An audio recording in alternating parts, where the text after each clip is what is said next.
even know what to say. I'm off-roading in the Buick with the wife driving. Google directed us this way.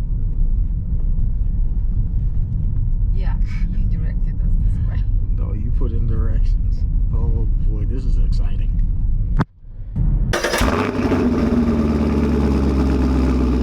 Alright everyone, sorry, I'm kind of like way behind on the Camaro. We went to the wife's old place. The pest control went and sprayed all the new wood down with termite stuff, and then unsuspectingly she hijacked me over to Sam's Club. My whole day has been kind of busy running. Oh, that's the puddle. Ooh, God. Ah, God, oh my God, look at this turn. She's trying to take this thing at 50 in this clay, whatever this stuff. I'm driving 21. Are we supposed to go this way or straight? Yeah, yeah, according to Google,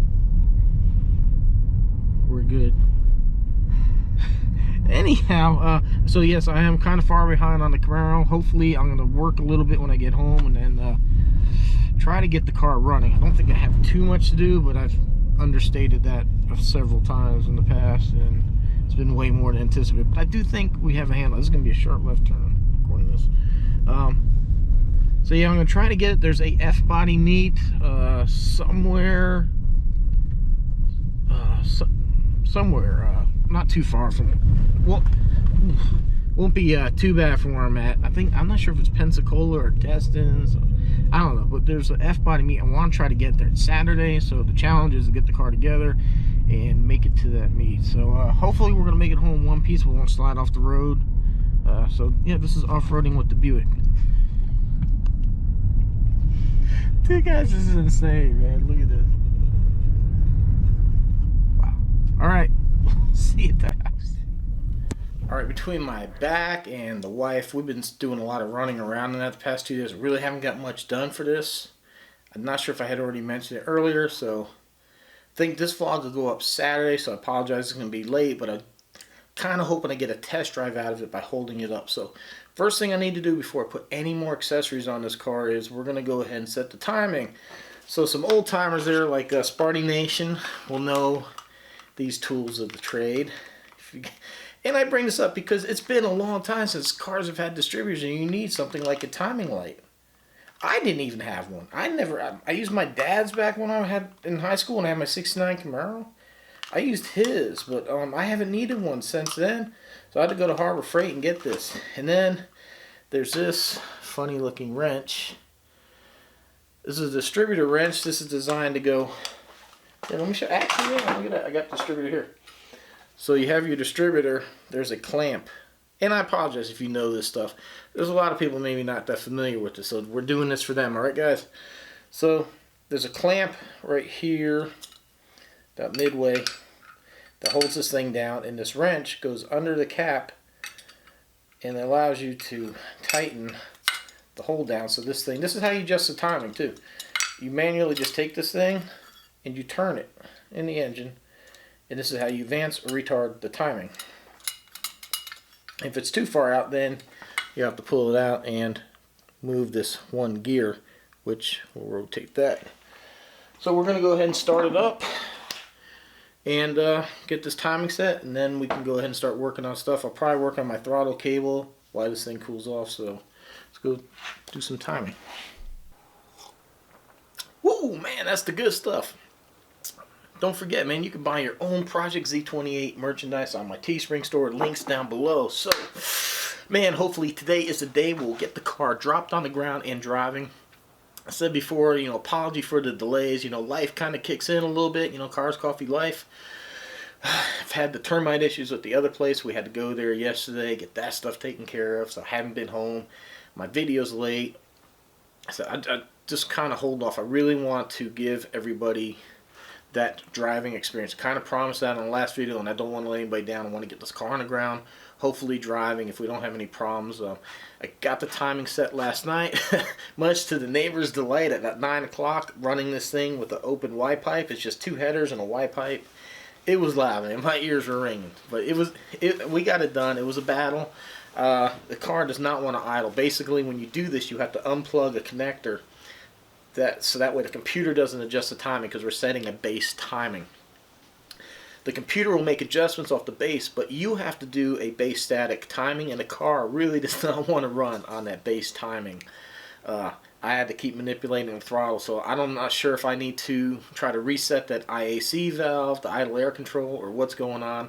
Maybe when I get this thing plugged in, the computer plugged in, it'll settle itself down and get everything running, so it's going to be wait and see. Alright, game plan today. I'm going to jump in here, try to get the throttle cable hooked up. I got the kit from Jegs right here. It's just a 24-inch throttle cable thing, and this is the only thing I need is this piece here to allow me to hook my throttle cable up to that system. And then it's just going to be a matter of putting on these two pulleys I have here, the water pump pulley, the crank pulley. Then the serpentine belt needs to go on so we can spin the water pump and the alternator.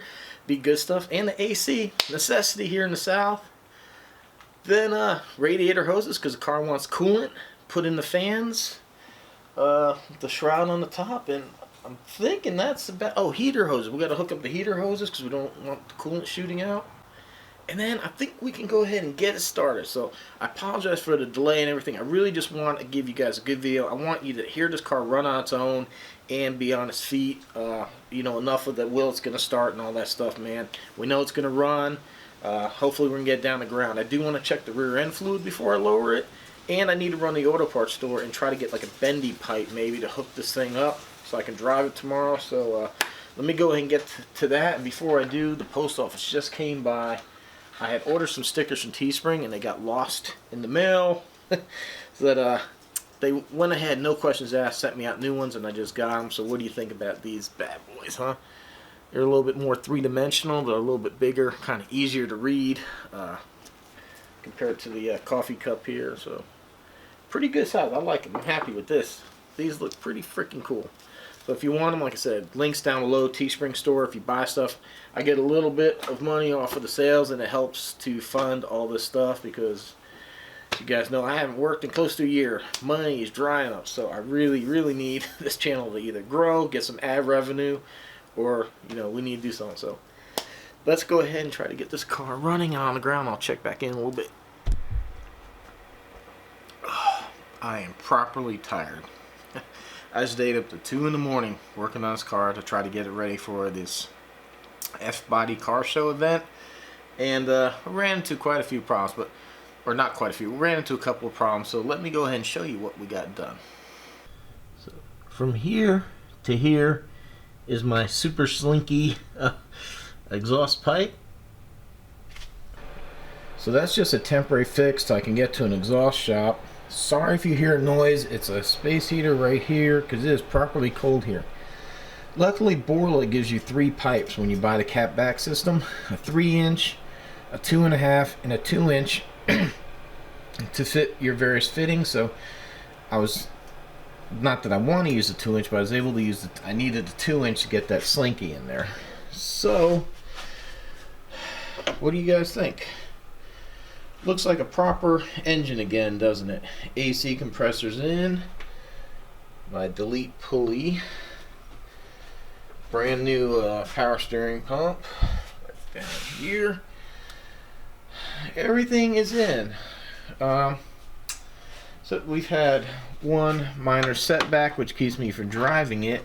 It's this cable right here. This is the TV cable as it's called, and it's supposed to go to this pin right here. So it's a bit short. See, what this does is the transmission's not computer controlled on this car. What it does is this cable, from what I understand, adjusts the pressures that are inside. So when you pull up to about here, you'll feel something, and then from here to here you can hear something clicking, and then after that it's increasing pressure like a spring that you're pulling on. So this is critical to have the transmission operate properly. If I pull this out, the car is going to think that I'm under half throttle, and it's going to shift ungodly hard and very late. Also, I am not getting, the air filter is not fitting right here, in between here and here. So I'm probably just going to end up getting like a K&N or something to fit right here and stick it there and call it a day. So let me put the camera on the tripod. Story of my life, I swear. This car, name it trouble. Anyhow, Ken is a great resource. He is the owner of First Fuel Injection. He makes the first TPI intake that's in this car. I took a couple of pictures, sent it to him, explained what was going on. Told him on the TV cable before people mentioned it, yes, I know there's a button you push in the side and the cable actually will move. You can move it forward or backwards to adjust the cable. It's pushed all the way forward and I still can't reach it. So Ken is going to make me a little adapter plate, send it to me, so it's going to be down. So unfortunately I'm not going to be able to drive the car until that's in. I just really can't risk burning up this transmission right now. Guys, funds are running dry very quickly. I know, like, we made the announcement, like, we bought the RV, but that's the wife. The wife paid for that. That's her money. Something that, I mean, we both want to do it, but she's funding that. This stuff comes out of my money, which is running out. Like I said, I haven't worked since about May. My retirement is, I don't know, it's in limbo. Hopefully soon, because I really need the money coming in. So, so that's where we're at with that. Like, I just really cannot afford to burn up this transmission or have anything else go wrong, because I just do not have the money for it. But anyhow, so when I got up this morning and came out here and checked on the car, I had a little surprise underneath in the form of an antifreeze puddle. That kind of got very upsetting. I went underneath the car, I tracked it down to, it looked like the head gasket. So, sorry the video's late. I just really didn't feel like putting anything together. I was going to film this first thing this morning, try to get it out, but after that, I had to take some time off and regroup. So basically I came out here, started the car up. I was kind of hoping that if I got the car up to pressure, got the car up to temperature, got some pressure in there, maybe it would force whatever to sit in there right and shift. And it actually kind of seems to work. I really don't, there's a couple of drops underneath there, not anything like it was before. So I'm kind of hoping maybe that gasket or whatever happened kind of popped into place, or I don't know. Remember we had the issue, Summit sent me 2 gaskets, one was white, one was black. And they were supposed to be graphite coated and it said graphite side up. Neither gasket was labeled. So I went with what Summit Racing told me how to put it in. So I don't know. I'm still not happy with those gaskets, and maybe I should just return both of them and went a different route. But I'm thinking for right now, it looks like it's holding. We're going to monitor the oil and stuff like that, see if we don't get any antifreeze in there. If it does, I'm going to freaking lose my mind, because that means tearing this whole thing back down again. And I really, really don't want to do that. I can't even begin to tell you how much I do not want to tear into this. So anyhow, during the run-up process, I started getting smoke pouring out of this car like you wouldn't believe. The headers were just smoking away. The oil, it seemed like the valve covers were just pissing oil.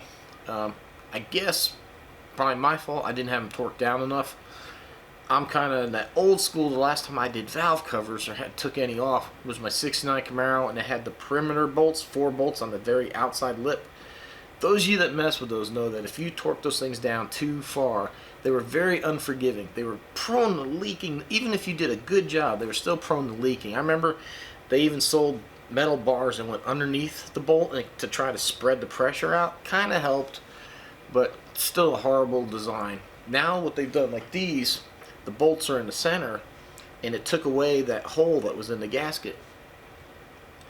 And these valve covers being steel now, I guess they can take quite a bit of pressure, because when I just started tightening them, it just felt like it kept going. So I've tightened them down. I'll go ahead and run it tomorrow, see if we cured the oil leak. Fingers crossed. I'll see if any more antifreeze comes out. Like I said, right now it looks kind of dry, but I can't do it now because, man, I tell you what, this car is obscenely loud. Like, seriously, running it earlier, my ears were ringing. It is that loud. I'll go ahead and run a clip and let you hear it.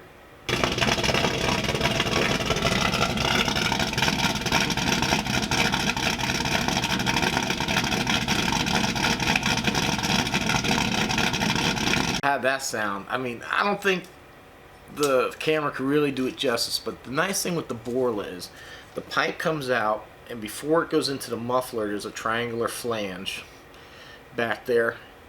And one part goes straight out. The exhaust tips on the passenger side go straight.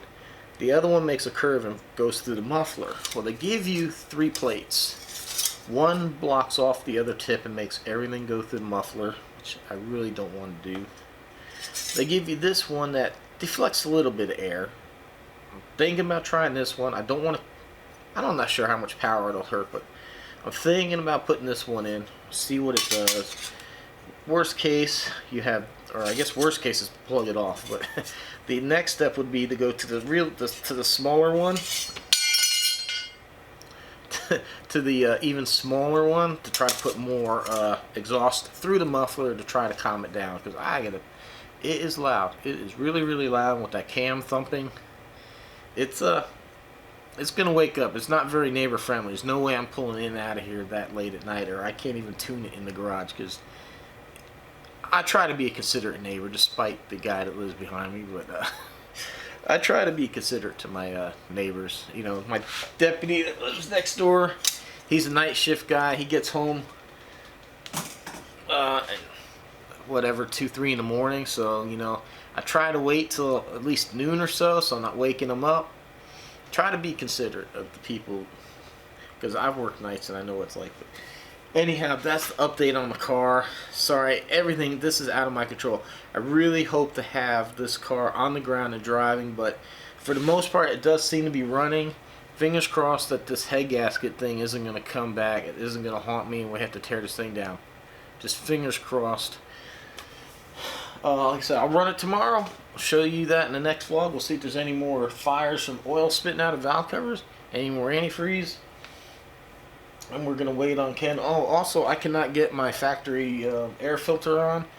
It's just too far. It's sticking out past the hood of the car, so I'm probably just going to get like a K&N or something. Just stick it on the very top or on the very front of that thing. Kind of like what's on my Pro Charger on the 17 Camaro. It's the big K&N type air filter, so...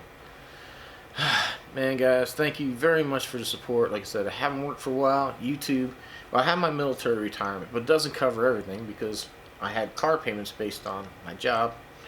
So YouTube is what I'm trying to grow and become. So the support, the subscriptions, the thumbs up, the comments, is all, I mean, truly, truly, greatly appreciated. If you want to buy merchandise, I don't even have my Z28 cup. What the hell? If you want to buy any of that stuff, links down below. If you want to know the products that I use, I've had people ask me what cameras, drones, and stuff. The Amazon links are down below. They are affiliate links. I do get a commission if you use any of those links, even if you don't buy the products, and it doesn't add anything to your cost. So if you're a creator, Epidemic Sound Links, if you want to try using them, give you a link. I think they'll give you like 30 days for free if you use my link. And anyhow, just check them out. I also want to apologize to my Russian subscribers. I am like really delayed on my transcriptions. Understand it takes an hour or more of me correcting the English that Google didn't understand me saying to try to translate it. And I know that Google Translate's not the best. Sorry for the little glitch here. My camera just ran out of memory, so I had to restart. But basically, I'm not sure where it cut off, but basically I was saying, like, Google really doesn't do the best job of translating. And if I don't correct the English, some of the stuff that it thinks that I said in English is way out there, and you guys would probably be kind of shocked if I didn't fix some of what that said. So it's not the best thing, but I do apologize for that being behind as well. I got like this video and 2 other ones I need to go ahead and do. Like I said, sorry that my translations aren't up to date. So I'm tired. So that's where we're at with the car. It actually does kind of run for the most part. We just got to do some double checking. Like, shares, comments appreciated, and hopefully we'll see you on the next one. Thanks for watching.